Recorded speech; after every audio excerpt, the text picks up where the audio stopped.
Alles klar. Also unser Spielercharakter, der kann jetzt rumlaufen, wird aber noch nicht animiert. Hierzu wollen wir einmal die Animation einrichten und gehen hier auf unseren Player Paladin. Hier suchen wir uns den Paladin erstmal im Content Browser. Das geht ziemlich schnell über dieses Find-Symbol. Mit dem Namen Browse da einfach draufklicken und dann kommt er in den Content Browser und zeigt uns, wo der Paladin aktuell in welchem Verzeichnis ist. Und hier unter Main in unserem Paladin-Verzeichnis, da wollen wir dann einen Animations-Blueprint erstellen. Rechtsklick, Animation und dann Animation Blueprint auswählen. Und hier brauchen wir den Skeleton von diesem Paladin. Und in diesem Fall von uns heißt es Terra. Das heißt, es ist ja der Paragon Terra Charakter. Und entsprechend ist auch der Terra Skeleton hier zu finden. Den öffne ich hier einmal. Klicke auf Create. Und nenne ihn einfach anim-bp für Blueprint und Paladin. Den können wir dann speichern. Save all. Und lass uns ihn einmal öffnen. Und hier ist unser Animationsblueprint. Gut, wir werden dann weitermachen. Und zwar, wenn wir mit dem Event Graph starten, den wir hier oben links haben. Hier brauchen wir ein bestimmtes Event zu starten. Event Blueprint initialisiere Animation. Den holen wir uns einmal hervor. Den Try Get Pawn Owner holen wir uns dann auch noch dazu. Und hier holen wir uns einmal isWallet. Das heißt, wenn das Ganze valide ist in der Laufzeit, dann geht er weiter und setzt uns eine Variable.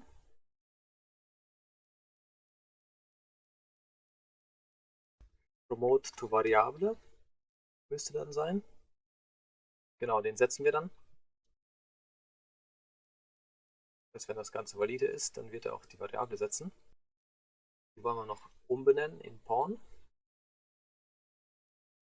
dass unsere Pawn-Variable ist. Wenn das Pawn noch nicht ready ist, wenn es nicht valide ist, dann werden wir einfach nochmal hier exekuten mit einem kleinen Delay. Dazu hole ich mir ein Delay und wir können das hier einfach zu einer halben Sekunde machen und entsprechend dann hier wieder exekuten. Das Ganze wird dann im validen Fall ausgeführt und wenn der Pawn noch nicht fertig ist, dann wird über ein Delay einfach nochmal versucht. Das nächste, was wir hier wollen, ist, wir holen uns ein validiertes Get. Erstmal die Pawn hier einfach holen. Ein Get. Und mit Rechtsklick Convert to Validate Get. Holen wir uns dann ein validiertes Get. Verbinden das Ganze. Und das Ganze, das läuft auf Tick-Basis. Das heißt mit Delta Time hier. Und das Ganze soll bei uns hier in dem Fall laufen, wenn es valide ist. Was wir hier nutzen, ist halt den Speed-Faktor vom Player. Und basiert auf diesem Speed-Faktor, je nachdem, was für ein Speed er hat, wenn wir die Animationslogik hier aufbauen. Deswegen wollen wir erstmal den, ja, vom Pawn den Speed holen. Hierzu holen wir uns erstmal den Pawn. Und vom Pawn wollen wir dann die Velocity holen. Get Velocity. Das Ganze gibt uns dann auch den Vektor wieder. Das heißt, wie schnell der Char jetzt in der Welt rumläuft. Wir wollen diesen Vektor einmal einfach als Float uns holen und holen dann die Länge. Da können wir Length einfach eingeben. Vektor Length. Und hier bei Mathe haben wir Vektor und dann Vektor Length. Dieser Vektor Length, der gibt uns dann die Speed-Variable. Das heißt, wie schnell der Charakter ist. Können wir einfach das hier rausziehen und das in eine Variable packen. Promote to Variable. Und das Ganze nennen wir dann einfach Speed. Jetzt haben wir hier unten links unsere Speed-Variable. und wissen hier in dieser Logik, wie schnell der Spielercharakter zu dem Zeitpunkt ist. Das Ganze läuft ja auf Tick. Das Ganze verbinden wir einfach noch und so bekommen wir dann ja, den Player Speed. Das heißt, wie schnell der unterwegs ist. Das war es kurz an der Stelle. Lass uns erstmal zum Animationsgraph dann gehen. Hier oben, Animationsgraph. Hier wollen wir uns eine State-Maschine holen, um bestimmte States mit Animationen zu versorgen. State-Maschine. Und dann haben wir hier so eine Add New State-Maschine. Die verwenden wir dafür. Dazu braucht man noch einen Slot. Den holen wir uns auch noch. Hier Slot, Default Slot. Von der Montage. Und den Slot, den möchten wir gerne ändern. Und zwar nicht in den Default Slot, sondern wir nutzen hier den Upper Body Slot. Und diese State-Maschine, die treibt unsere Animation voran, je nachdem in welchem State wir dann sind. Die benenne ich mal um in Locomotion. Ihr könnt es bei euch auch Bewegung nennen. Locomotion ist halt die Bewegung. Das Ganze wird dann später der Animationsmontage helfen, um bestimmte ja, Gegebenheiten zu erfüllen. Was wie, wenn man nur den oberen Körperbereich animieren möchte und nicht alles. Das schauen wir aber uns nochmal an. Natürlich auch für verschiedene Kampfanimationen ist das dann hilfreich, da diesen Slot einfach zu nutzen und die State Machine. Das Ganze einmal kompilieren und speichern.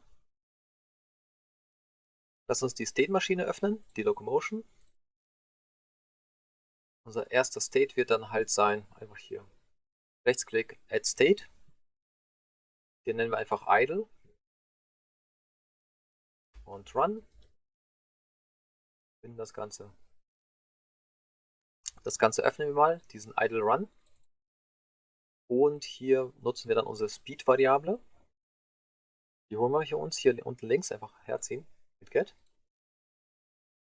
Nutzen wir dann einen Blend Space, der die aktuelle Animation hält, also vorhält, die dann ausführen will. Wie wir den Blend Space aufsetzen, zeige ich mal kurz.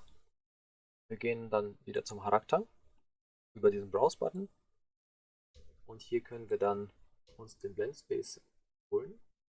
Rechtsklick, Animation und hier haben wir so einen Blend Space 1D.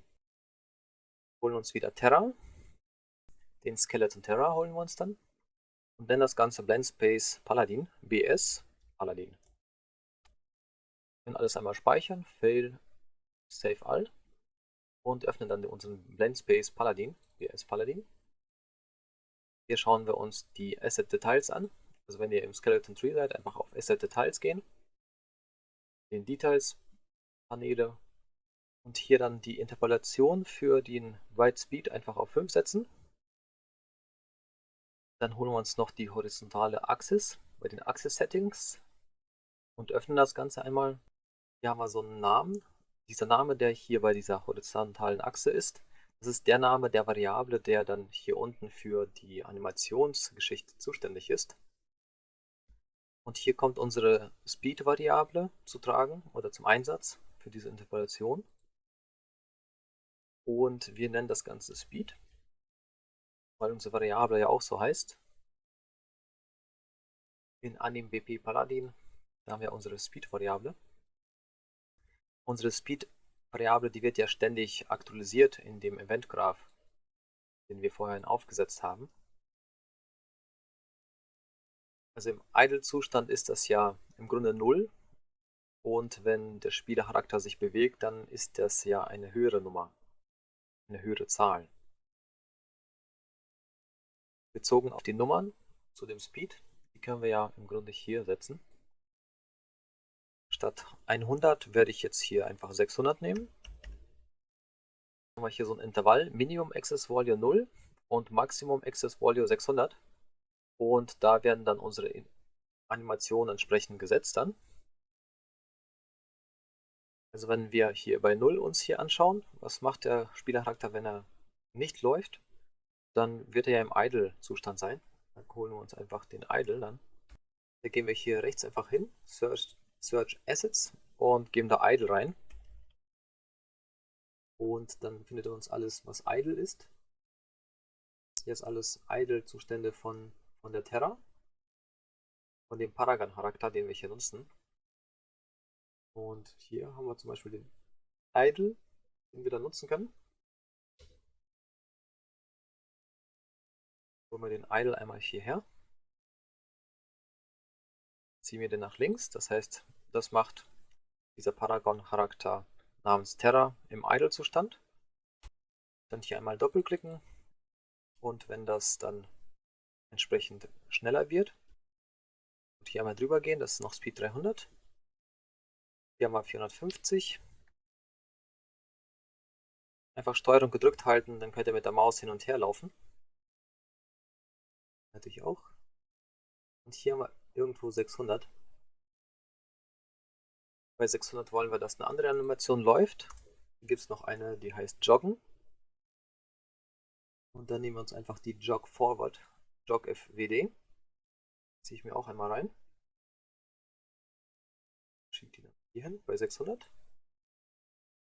Jetzt haben wir mit Steuerung gedrückt, kann man einfach die Animation gucken. Das heißt, Steuerung gedrückt halten und dann einfach mit der Maus lang gehen. Ganz links haben wir dann bei 0, da ist sie im Idle. Und sobald die Maus dann hier weitergeht, das heißt, dann wird sie schneller und schneller. Ne? Und bei 600 ist sie dann in diesem Jog Forward Animation. Entsprechend halt ja, am schnellsten. Das Ganze speichern wir uns und browsen danach, also suchen danach mit diesem Symbol. Und diese Blendspace 3D, also 1D-Geschichte, also dieses Blendspace 1D, das holen wir uns einfach vom Paladin und ziehen das hier in unseren Animation Blueprint an die entsprechende Stelle hier und können für die Animation zuständige Variable Speed einfach reinstöpseln, hier reinpluggen und die Pose entsprechend dort verbinden. So sieht das Ganze aus. Kompilieren und speichern. So, jetzt wird das entsprechend animiert, wenn Speed sich halt verändert. Und diese Speed kommt im Grunde von dem Pawn Class, der dann über Delta Time dort halt geholt wird. Sobald das ganze Wallet ist hier. Und dann wird halt Speed gesetzt auf Grundlage der Pawn-Klasse, die dann halt eine Velocity hergibt und diesen Vektor als Länge dann hergibt. Und den haben wir in unseren Speed-Variable gespeichert. Und die wird dann entsprechend in dem Idle Run State genutzt, um unsere Blend Space anzuschmeißen und die entsprechende Animation auszuführen über Zeit. Ja, das ist im Grunde diese Basis hier. Dieser Pawn, der kommt ja her aus dem Spielercharakter. Wenn wir den uns einmal anschauen, Player Paladin habe ich hier oben. Und da gibt es diese Charakter-Movement-Geschichte. Und die hält die Variablen vor, die dann entsprechend die Vektoren bilden, die wir uns geholt haben. In diesem Fall ist es diese Mox Walk Speed, das heißt bis 600 cm/s kann der Paragon-Charakter laufen. Und das Ganze holen wir uns im Grunde bei dieser Geschichte über Zeit, über den Pawn. Da holen wir uns die Velocity, die Länge und diese Vektorgrafik, also diese Vektormathematik, die wird uns dann entsprechend ja, zu einem bestimmten Zeitstempel zugehörigen Speed-Level geben. Den setzen wir hier und das Ganze nutzen wir dann in unserer State-Maschine, um einen bestimmten State zu setzen. In diesem Fall Idle Run. Gehen wir nun zurück zum Player Paladin und dort holen wir uns das Mesh. Das wollen wir uns einstellen noch. Hier sehen wir, dass wir noch keine Animationsklasse ausgewählt haben. Da wollen wir das Animation Blueprint einfach nehmen, eine Animation Class. Da holen wir uns dann unseren Paladin, den wir uns gemacht haben, annehmen, WP, Paladin. und haben so unsere Animation zugewiesen. Das ist im Grunde die Animation, die wir gemacht haben, hier bei diesem Browse-Symbol, die wir zusammen erstellt haben. Das Ganze können wir kompilieren und speichern. Wenn wir jetzt den Spielen-Button drücken, können wir das Ganze einmal testen und sehen, dass sich der Spielercharakter entsprechend schneller bewegt und animiert und nicht direkt schnell läuft mit der Animation, sondern über Zeit halt, ne? Je schneller der wird, desto schneller ist er auch animieren. Das ist dann die Übergangsphase von Idle nach Joggen in dem Fall.